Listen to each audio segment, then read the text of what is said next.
What's up, everybody? This is Robbie Yeager for MCSC Network, and you're watching another episode of the Rob Report. And today, we got to talk about the bullshit that the DNC just pulled to keep Tulsi Gabbard off the debate stage. Uh, and make no mistake about it, that is exactly what they did. Last night, the Democratic Party changed the rules for the debate qualification threshold for no other reason than to keep Tulsi Gabbard off that stage. Um, because if that's not what their intent was, then they would have left the rules alone because there was no other reason to change them. After Tulsi Gabbard got those two delegates from American Samoa, that put her on the stage, by the rules. And the only way that she wasn't going to get on that stage was if the Democratic Party decided to change those rules. And that is exactly what they did because they have a vendetta against Tulsi Gabbard it goes back even farther than when she announced her candidacy last year. It goes all the way back to 2016 when she stepped down as the vice chair and very publicly endorsed Bernie Sanders. That didn't sit well with the Democratic leadership, considering that they had already way in advance anointed Hillary Clinton as a candidate, as the DNC email leak and the Podesta email leaks would show. Um, you know, and it was a very corrupt process, and it's a process that they're still continuing to this day, albeit in a different fashion. And we'll touch on that a little bit. Um, but Tulsi Gabbard, for no other reason than this, that they don't like her because she's a threat. Her ideas are a threat. I don't think it necessarily would have had to be Tulsi. It could have been anybody on that stage talking about the ideas that she's talking about regime change wars, and talking about how impeachment and Russiagate is a giant hoax. And she's exactly right on all of it. Impeachment was a giant failure.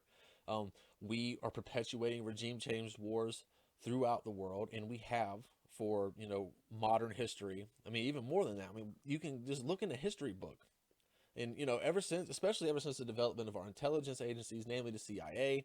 Um, Anytime there's a military coup around the world, and we're bringing democracy, quote unquote, to other areas of the world, the U.S. government almost always has a part to play into that. Um, it means we're sending our troops to die. We're sending other people's troops to die for a political pawn in the game, right? I mean, this isn't anything new, but the danger comes whenever you have a very prominent national politician getting up on stage in front of millions and millions of people, telling these people that's exactly what's happening.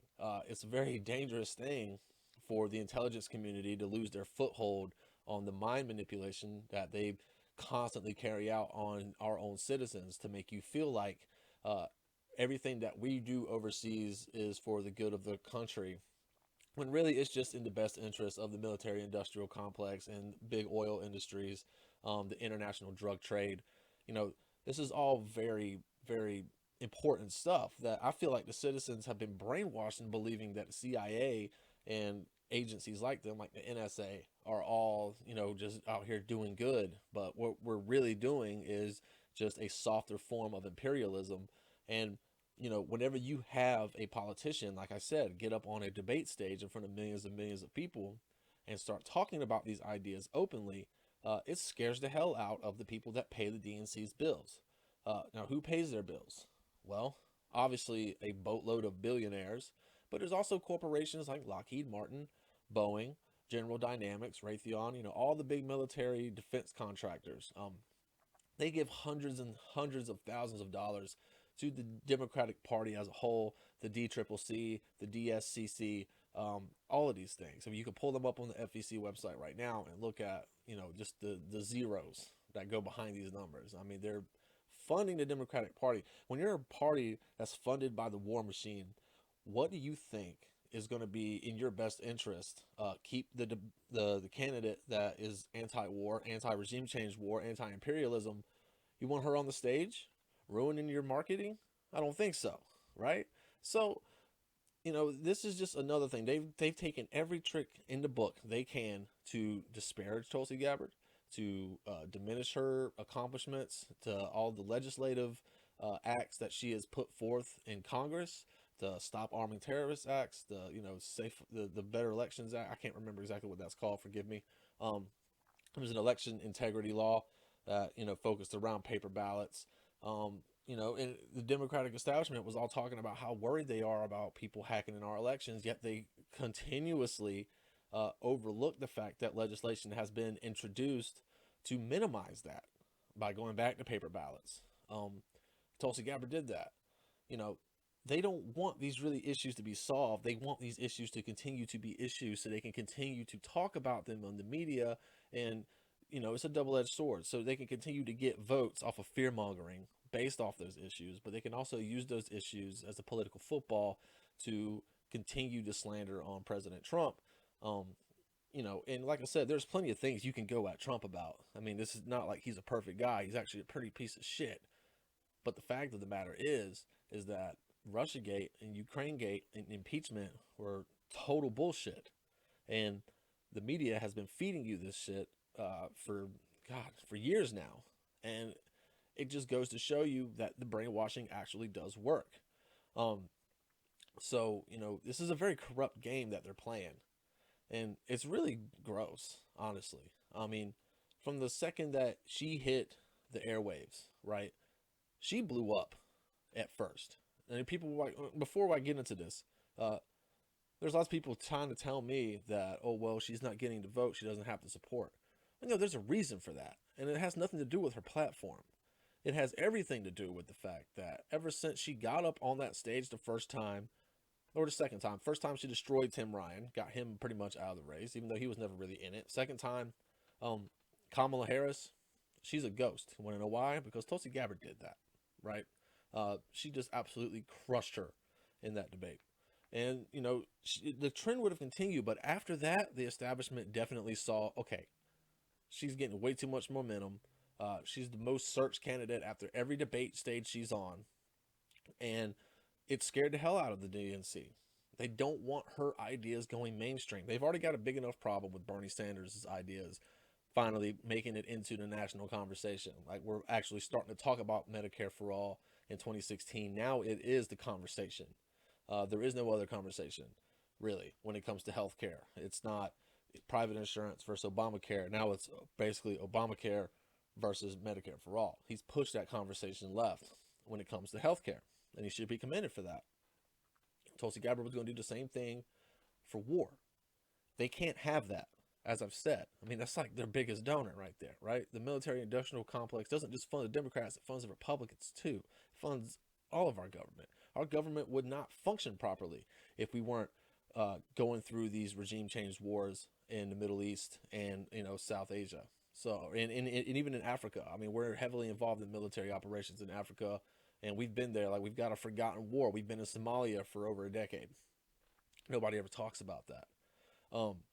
So you can't have these, if you're the Democratic Party, you can't have these ideas going mainstream, right? It just screws everything up, and it scares the hell out of you that you actually have a strong woman of color on national television, actually, not buying into the garbage that the DNC has been pushing on us for the last 4 years, and even longer than that, really. I mean, come on, this is how politics has always been. But it just goes to show you two things. That one, her ideas threaten the status quo of the DNC, and the fact that the DNC is rigging the hell out of this primary, and they have been from the very beginning. It's not even close. I mean, you saw what they did pre-Super Tuesday. As I mentioned before, Buttigieg should not have dropped out. The only reason he dropped out was because the DNC got to him and pressured him into doing so. That shouldn't have happened. That's not a natural progression of the democratic process. It's not a natural progression of, I've got momentum going into Super Tuesday. I'm one of only 3 Democrats that has double-digit delegates. I could potentially be viable in several different states, but I'm getting pressure from my party to prematurely drop out just to either A, help one candidate, or B, hurt the other. I mean, this is a straight up rigged primary.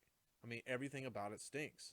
I mean, we saw reports even after Super Tuesday, after Bloomberg took a pretty hefty percentage of what would presumably be Joe Biden's votes. You saw reports that he was being intensely pressured by the DNC to drop out of the race. Now, why would you do that?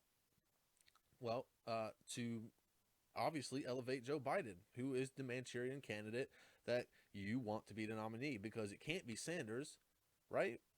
I mean, they've made it perfectly clear. People, this is what I'm trying to tell you, all right? The Democratic Party is Democratic in name only. They have no interest in letting the actual rule of democracy take its natural course, okay? They want to manipulate it as much as possible. And you can see that from the committees that they appoint. I mean, they put John fucking Podesta back on the Rules Committee. I mean, and you can see that from the way that they do these backroom deals to keep people out of the race, to make sure that anything to keep Bernie Sanders from winning this nomination, anything to keep Tulsi Gabbard from being in public speaking her mind with these dangerous ideas that threaten everything that the Democratic Party stands for, which is profiting off of war, okay? And you would notice that, okay, we're going to impeach Donald Trump for Ukraine Gate or whatever the hell bullshit reason that they come up with. But in the meantime, while we're going through this, you know what Democratic leadership is doing? They're passing all of his policies. They're passing his war budget. They're passing his trade agreements. If he's such a piece of shit, why are you passing all of his legislation? You want to know why? Because Democrats and Republicans get along just fine when we're talking about which country full of brown people to drop bombs on. Tulsi Gabbard challenges that. Tulsi Gabbard has been erased from this entire equation by her own party. I want you to think about that.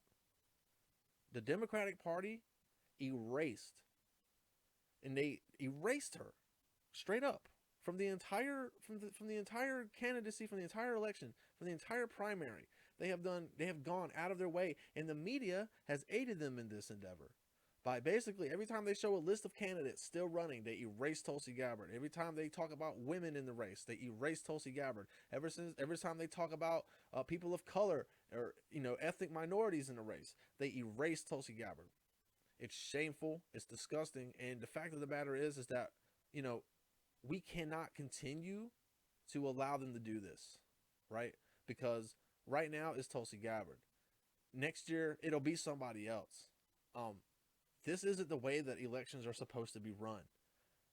And I can guarantee you, if Tulsi Gabbard would have had a fair shake at this whole deal and still gotten the same results that she has now, then things would be going differently, I believe. I mean, I don't have a direct line to the campaign, but you'd have to believe if she thought that she was getting a fair shake at the Democratic process and things just weren't working out, then yeah, maybe she might not even be in the race right now. But that's not how things went. I mean, she has had to deal with smear after smear after smear, hit piece after hit piece for over a year now. For what? For daring to have her own opinion and have her own voice and to speak her mind when it comes to issues that, actually take some kind of nuance and critical thinking to get through to the best solution for a lot of these problems. I mean, impeachment was bullshit, guys. If you wanted to impeach Donald Trump, you could go. I would go forward with different things. Like, you could have gone the Yemeni slaughter, like the whole situation in Yemen. That's rife with material, right? But you guys want to keep harking on this stupidity about Ukraine and Russia. I mean, this is just, and speaking of Russia, what happens whenever you dare to cast any kind of doubt on the validity of the claims made by our almost clandestine intelligence community that get away with everything unchecked? They overthrowing governments, for fuck's sake. But we're not allowed to say that because that's a Russian talking point. That's a Putin propaganda. Like, do you know how fucking asinine that sounds? You know how stupid you are for saying that? You know how stupid you are for believing that? I mean, come on, people. Look at what's happening in front of your own eyes, right? Tulsi Gabbard's message is that of change, actual change, not Obama change, right? Not just enough change to get you to vote for you. Like, change as in stuff that would fundamentally alter the way that our government does business internationally, right? You guys want to be a force for good in the world? Well, stopping manipulating other countries' elections and stopping the, covert overthrow of governments around the world, that's one way that you do that. All right. Stop intervening in every little skirmish that happens in the Middle East. Stop selling weapons to terrorists. Oh yeah, wait. That's another fucking bill that she introduced into Congress. You know, hey, let's stop selling weapons to the people that are going to use them to commit mass murder. Like, we actually have, it's 2020. We actually have to have somebody tell us that this is a bad thing. Like, what the fuck? I mean, honestly, this shit pisses me off because as a citizen who wants to feel like his vote matters, even though I know better, look, this is the fight. This is the hill worth dying on, right? If we don't have fair and democratic elections, then what do we have, right? We have nothing. I mean, really, we've got two parties picking who's going to be their nominee. We don't get to pick who the nominee is. Because if we did, things would be a hell of a lot different right now. But we don't have that choice. What we have to put up with the choices that the Democratic Party makes for us. All of this primarying shit, honestly, it's just going through the motions at this point because they're going to pick who they want. They would rather vote or nominate a senile ex-vice president that can't even make his way through a quote of the Declaration of Independence. They'd rather nominate this guy. They'd rather nominate Corn Pop than give people health care. They'd rather nominate Joe Biden than even have the conversation about giving people health care, right? They would rather outwardly rig an entire debate process than even have the conversation about ending interventionist wars in the Middle East, right? They would rather silence the only woman of color left in the race, period, than to even have the conversation that Russiagate was a giant hoax meant to do nothing but create fear in the hearts of Americans. It was another Red Scare. And so many of these idiots fell for it. And I mean, look, Tulsi Gabbard was the one out in front talking about all this stuff, saying, hey, this isn't it. You know, there are so many other actual crimes and problems being committed right now. And you guys want to worry about something that didn't even fucking happen. Look, I'm telling you, if you're a Bernie Sanders supporter, there is no reason for you to not be behind Tulsi Gabbard right now in this fight. She does nothing but serve. It does nothing to serve you well. If she's up on that debate stage, can you imagine a scenario where Joe Biden is up on a debate stage sandwiched between Bernie Sanders and Tulsi Gabbard? You know how quickly that man would get destroyed? It would be the end of his campaign. That night would be the end of his campaign. It would be over. There's the long and short. And you know that is exactly why the DNC cannot allow Tulsi Gabbard to get up there. Andrew Yang stated last night that somebody asked him what the new debate qualifications were going to be. And he said, whatever Tulsi Gabbard has plus one. He was essentially right. He was essentially right because, you know, like I said, there was no reason to change the rules unless the only reason to change the rules was to keep her off the stage. I mean, look, this is what happens when you get silenced, when you get censored on a national scale. She wasn't able to ever run a fair campaign because her own party silenced her with the media's help. So many different pundits and panelists and so-called journalists, even so-called indie journalists like the, you know, TYT, pushing clearly debunked smears. And honestly, some pretty, you know, Hindu-phobic, bigoted shit. You know, excuse my language, but I don't really care about getting monetized. This isn't about the money. This is about me just telling you what I feel, and I'm feeling kind of pissed off about it. I mean, yeah, sure, I'm a Tulsi Gabbard supporter, but I'm also an American. I'm a voting American, and I want to make the best choice. I want other Americans to be informed and make the best choices, and that is impossible to do when the party is silencing their own candidates and not allowing them to run. Like, it doesn't make any sense, you know. So, look, people, this primary is rigged. It has been from the beginning. You can call me a Russian, call me a bot. I'm right here in front of you. Pull up. Like, it's not, you know, it doesn't bother me at all. Like, because to be honest with you, I'm never going to vote Democrat ever again after this. Like, it's over. Like, I'm gonna tell you that I'm making it my mission to expose anyone and everyone that takes play that that wants to try this bullshit in the future. It's over for you because I'm gonna be there to expose you. MCSC Network's gonna be there to expose you. Nico's gonna be there. We're all gonna be there. Uh, so look, you guys just need to know what's going on. This is a soft coup made by the DNC. It's not just to keep Bernie Sanders from winning. It's to keep the ideas that Tulsi Gabbard is bringing to the table. It's to keep those ideas in a quiet little space, as suffocated as possible, because they don't want these ideas to go mainstream like Sanders' ideas did. But there's nothing they can do to stop it. In the end, we will win. It's just the fact that we have to keep fighting. And it's just a shame. It's a shame that we have to fight the way that we do, because it's hard enough to beat the Republicans in an election. It doesn't help when you have to run against your own party plus the Republicans at the same time. Look, I understand this is a primary, but it's never been a fair one.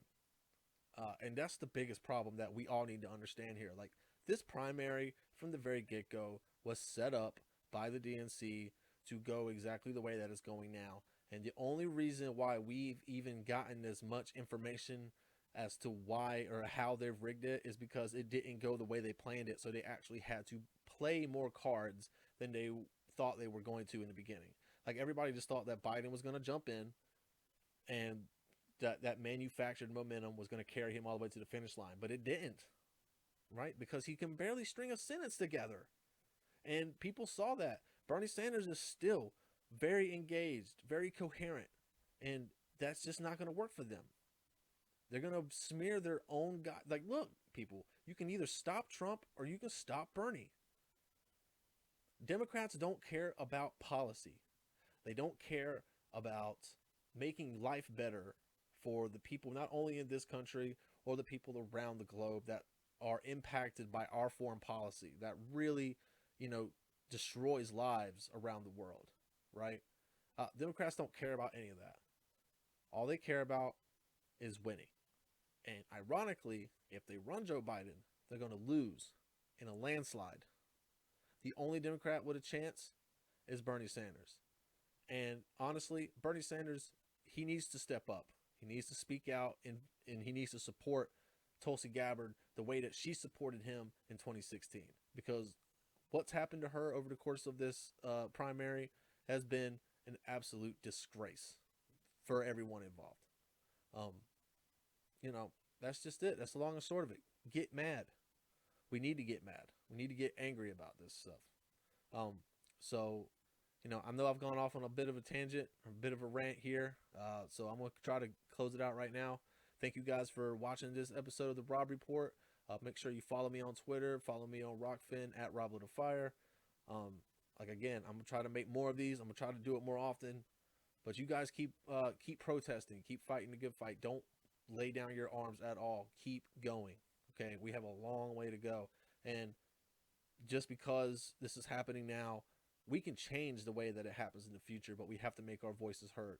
So, with that being said, thanks again for tuning in. And in the meantime, I'll keep doing what I do. You keep doing what you do. Take it easy.